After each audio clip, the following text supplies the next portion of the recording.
है ना बच्चों। तो अब हम इस कार्टिलेज को दूसरे कलर से बनाए हमने, इस कार्टिलेज का नाम क्या है वो समझते हैं। देखो ये कार्टिलेज, ठीक है, दो सेप्टम क्रिएट कर रही है तुम्हारी नोज में, ठीक है, नेजल बोन तो कर रही है बट ये पोस्टीरियरली कर रही है, इंटीरियरली कौन कर रहा है, ये कार्टिलेज, ये जो हिल रही है, ठीक है।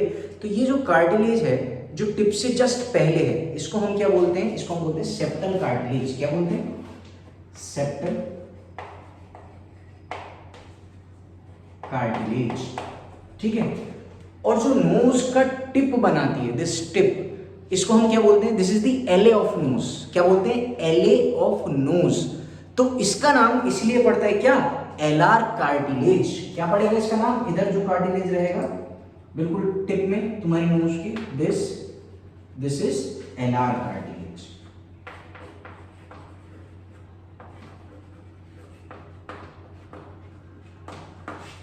ठीक है, तुम लोग फाइट कर रहे थे, छोटे छोटे थे, है ना, 6-7 क्लास में, ऐसे कर कर दोस्त ने मुक्का मारा।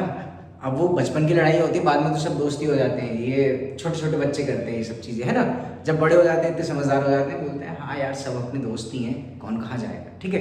तो ये ऐसे करता है। तो तुम क्या बोलोगे, अब कभी भी ये मत बोलना, मैं छोटे बहनों को सिखा देना, जब भी वो बोले स्कूल से घर आकर के हाँ भाई आज मेरी लड़ाई हो गई थी और मेरे दोस्त ने ऐसे मुझे पंच करा, मैंने उसे पंच कर दिया, तो उसको बता देना this is the alar part of the nose, ठीक है, this is the alar cartilage. और ये क्या है, this is the septal cartilage. इसके पीछे क्या है, this one, this is the what, this is the bone. कौन सी बोन हो गई, नेजल बोन हो गई, ठीक है। तो मैंने तुम्हें बोन्स बता दिया। अब यहाँ पर है palate, hard palate, palatine bone, इधर है कॉन्कास, ठीक है, 3 कॉन्कास इस तरीके से, और ये हो गई एक और बोन जिसको हम बोलते हैं नेजल बोन। 2 बोन और है, इथेमॉइड बोन, वो हमें दिखती नहीं है, बट वो जब हम लोकोमोशन मूवमेंट के अंदर फर्दर डिस्कशन कर रहे होंगे स्कल का, तब मैं तुम्हें स्कल का डायग्राम बनाकर वो दिखा दूंगा। वो यहाँ पर अभी रेलिवेंट नहीं है, मैं यहाँ पर दिखा भी नहीं पाऊंगा इस डायग्राम में। और अगर मुझे दिखाना हो तो वो यहाँ कहीं गिरती है बोन्स, इस हिस्से में, ठीक है। अच्छा, अब ये चीज रह गई, ये तो मेन था, यहाँ से तो क्वेश्चन आता है नीट का, ठीक है। पहले आता था जब तक लेवल थोड़ा अच्छा था, तो तुम समझ रहे हो कुछ भी नहीं है, कहीं से भी आ जाएगा, क्या दिक्कत है।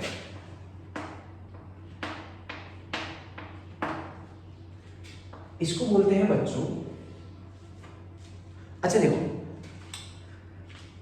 कोई फ्रेग्रेंस, कोई स्मेल तुम कैसे डिस्टिंग्विश करते हो, इस सेंस ऑर्गन से। ये एक सेंस ऑर्गन है, राइट।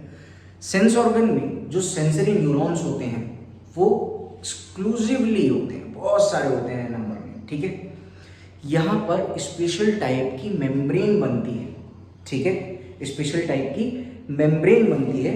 इस मेम्ब्रेन को हम लोग क्या बोलते हैं, ऑलफैक्टरी मेम्ब्रेन, ठीक है, या फिर निडेरियन मेम्ब्रेन, यहाँ पर, ठीक है, ऑलफैक्टरी मेम्ब्रेन। अब ये जो ऑलफैक्टरी मेम्ब्रेन है, कायदे में ये ऑलफैक्टरी मेम्ब्रेन तुम्हें यहाँ मिलेगी, इस पार्ट में, ठीक है। और इस पार्ट में ये जो सुपीरियर नेजल कॉन्का वाला रीजन है, यहाँ पर तुम्हें इस ऑलफैक्टरी मेम्ब्रेन के न्यूरल एंड मिलेंगे। कैसे एंड होंगे, ये मोटर होंगे, सेंसरी होंगे बच्चों, ये सेंसरी एंड होंगे, ठीक है, क्योंकि this is your sense organ, sensory end होंगे, ठीक। This is the olfactory bulb, olfactory bulb. अब इस ऑलफैक्टरी बल्ब से जो न्यूरॉन, ठीक है, ब्रेन में जा रहा है, that is the sensory neuron, और ये इसका टर्मिनल पोर्शन होगा, एक्सॉन पोर्शन होगा, राइट। यहां पर ये मिलेगी तुम्हें क्या, निडेरियन मेम्ब्रेन। और ये पूछता है काय से बनी होती है, तो this is formed by PS, pseudostratified ciliated columnar glandular epithelium, PSCCGE, ठीक है, 2-3 बार बोल दोगे। क्या बोलते हैं इसको, PSCCGE, pseudostratified columnar और pseudostratified ciliated columnar glandular epithelium। बात समझ में आ गई, इतना सा है, इतना सिंपल है। तो अब एयर एंटर करती है राइट फ्रॉम द एक्सटर्नल नैरिस, ठीक है, एक्सटर्नल नैरिस से नेजल पैसेज, नेजल कैविटी के थ्रू इंटरनल नैरिस तक पहुंचती है। इंटरनल नैरिस से एयर आती है कहां पर बच्चों, ओरोफेरिंग्स की, नेजोफेरिंग्स में। कहां आती है, नेजोफेरिंग्स में। नेजोफेरिंग्स से एयर आ जाएगी कहां पर, ओरोफेरिंग्स में। ठीक है, अब इसके नीचे का डायग्राम बनाने के लिए मुझे ये रब करना पड़ेगा, और मैं तुम्हें थोड़ा सा वीडियो में टाइम दे देता हूँ ताकि तुम लोग स्क्रीनशॉट ले पाओ, कुछ चीज़ रह ना जाए आसानी से। मैं एक तरफ को हो जाता हूँ।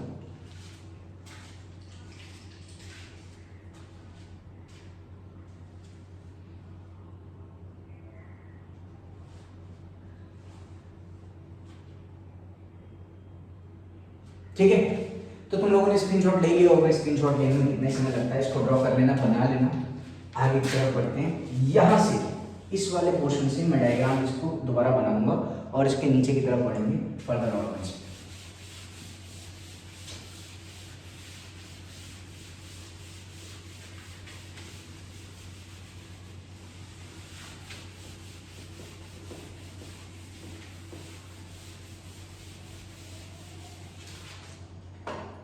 तुम्हारे लेवल पर इतनी एनाटॉमी बहुत है, इससे ज़्यादा की तुमसे उम्मीद भी नहीं करते। और फर्स्ट ईयर का एनाटॉमी का पेपर भी कितना सारा तुम इससे दे दोगे। ऑल तो हम लोग सर्कल ऑफ विलेज जैसे टॉपिक तो यहाँ डिस्कस नहीं करेंगे क्योंकि वो तुम्हारे आते नहीं हैं, वो तुम वहीं जाकर पढ़ना, पीजी में ज़रूर आएंगे। ठीक है, आगे बढ़ते हैं। अब देखो, हाँ, this is the uvula, this is the phalanx,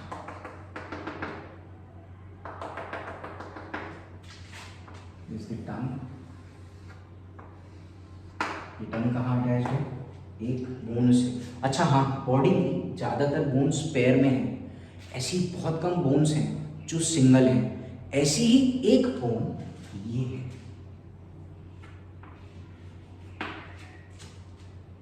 right है। क्या नाम है इसका, हायोइड।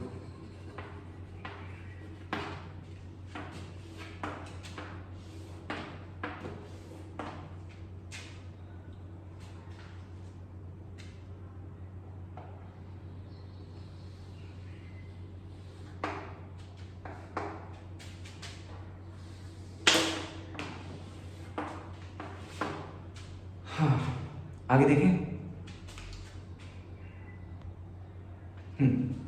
ठीक, इस तरीके से ऐसे दो पाइपलाइन है। ठीक है, ऐसे एक डॉर्सल है, एक वेंट्रली लोकेटेड है। अच्छा, इसको भी थोड़ा सा समझ लिया, डॉर्सल वेंट्रल वाला कॉन्सेप्ट मैंने जब तुम्हें बॉडी के प्लेन्स बताए थे मुझे तभी बताना था, बट मैं अब बोल देता हूँ तुमसे। तो ऐसा हमें हमारे गुरुजी ने पढ़ाया था, बहुत आसान तरीका था, उन्होंने एक बार बताया था, मुझे याद हो गया था, और मैं उम्मीद रखता हूँ तुम लोगों को भी वैसे ही याद हो जाएगा। कैसे था वो कुछ इस तरीके से था कि ज़्यादातर एनिमल्स क्वाड्रीपैड हैं। ठीक है, 4 पैरों पर चलते हैं ज़्यादातर एनिमल्स, टाइगर हो गया, डॉग हो गया, ठीक, इस तरीके से।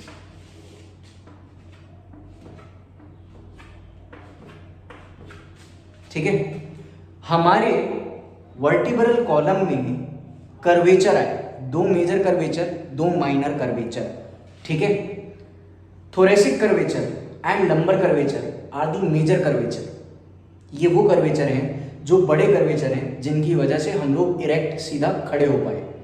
और 2 माइनर कर्वेचर हुए सर्वाइकल कर्वेचर और सेक्रल कर्वेचर। ठीक है, देखो तो अब ह्यूमन हो गए इरेक्ट, ऐसे, राइट। जब ऑर्गेनिज्म इस तरीके से चलता था, क्वाड्रीपेड था, तो जो पोर्शन एक्सपोज था toward the sun that is known as dorsal surface.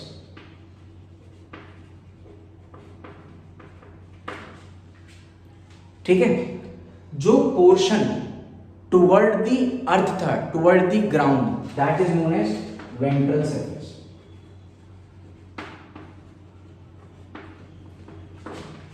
कोई भी structure toward your head is known as what, cephalic. ठीक है, इस एंड को हम बोलते हैं सिफेलिक एंड। ठीक है, कोई भी चीज जो टेल की तरफ हो, कॉकेक्स की तरफ हो, टेल बोन होता है ना, कॉकेक्स, इसको हम बोलते हैं कॉर्डल पोर्शन या कॉर्डल एंड। समझ रहे हो, डोर्सल, वेंट्रल, सिफेलिक, कॉर्डल, ये क्लियर हो गया। अब एंटीरियर पोस्टीरियर भी समझ दो। एंटीरियर आगे ए आ ऐसे कर कर याद रख लेना, ठीक है।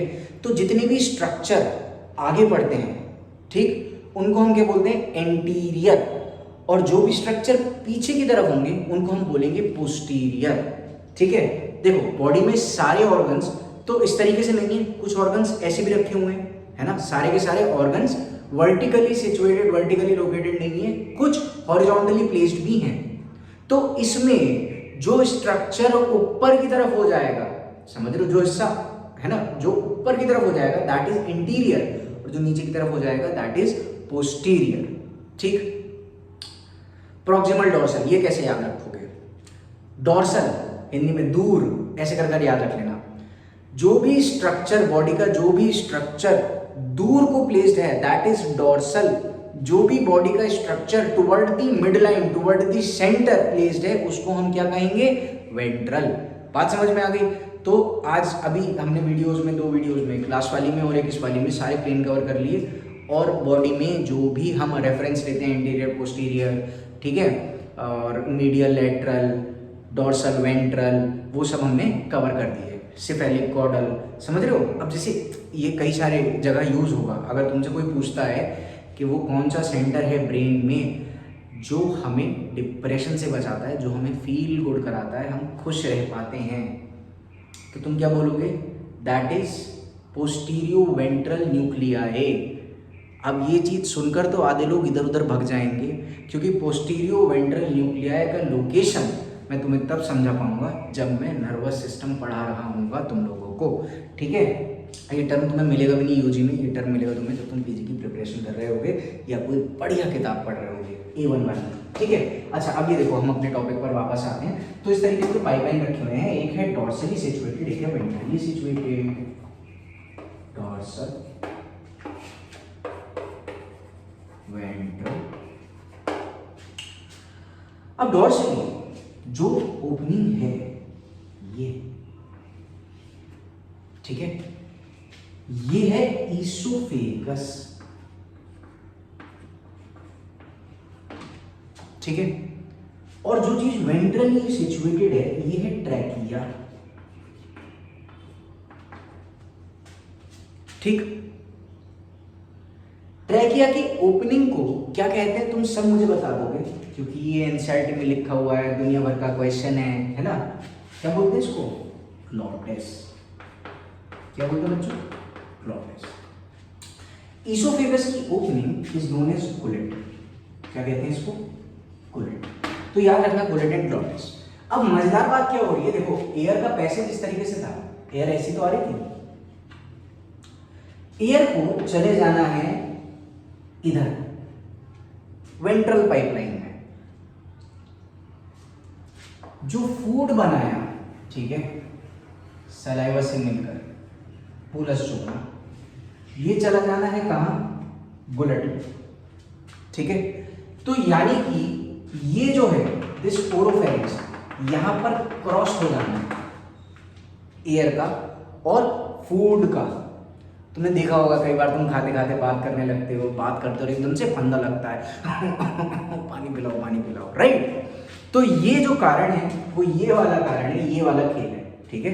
इसलिए कहते हैं कि खाते हुए बोलते नहीं, कोशिश यही करते हैं कि हाँ ना ऐसे जवाब दे दें, और जब बोल रहे होते हैं तो फिर कुछ खाते नहीं, है ना, तो पानी पी लेते हैं, बट वो शांत होकर चुपचाप, ठीक। तो इतनी बात हम लोगों को समझ में आ गई। अब हमारा डाइजेशन तो चैप्टर ही चला गया, यानी कि इसकी तो कोई बात ही नहीं कर रहा, कोई बात नहीं कर रहा, इसे बता दूँ, ठीक है। हमारा काम क्या रह गया, हमारा काम रह गया सिर्फ इतना पढ़ना, और ये मैं तुम्हें बताऊंगा नेक्स्ट लेक्चर में, इसके नीचे फर्दर कि ट्रैकिया किस तरीके से डिवाइड होता है, फर्दर ब्रोंकाइज में जो ब्रोंक्यूल्स में कन्वर्ट होते हैं, वहाँ से एल्वियोलाई एल्वियोलर सेक तक कैसे पहुँचते हैं, कौन सा कंडक्टिंग जोन है, कौन सा एक्सचेंज जोन है, राइट लंग में कितने लोब हैं, लेफ्ट लंग में कितने लोब हैं। अगर मुझे देखकर पता लगाना हो एनाटॉमिकली कौन सा राइट लंग है कौन सा लेफ्ट लंग है, तो कैसे पता लगाएंगे, राइट लंग जब हम सामने से देखते हैं, ठीक है, when we see the ventral aspect of the lung, वो कैसा दिखता है, जब हम राइट लंग पीछे से देखेंगे, when we see the dorsal aspect of the lung, वो कैसा दिखेगा, ठीक है, राइट बी लेफ्ट बी, ये सारी चीज़ें हम नेक्स्ट लेक्चर में कवर करेंगे।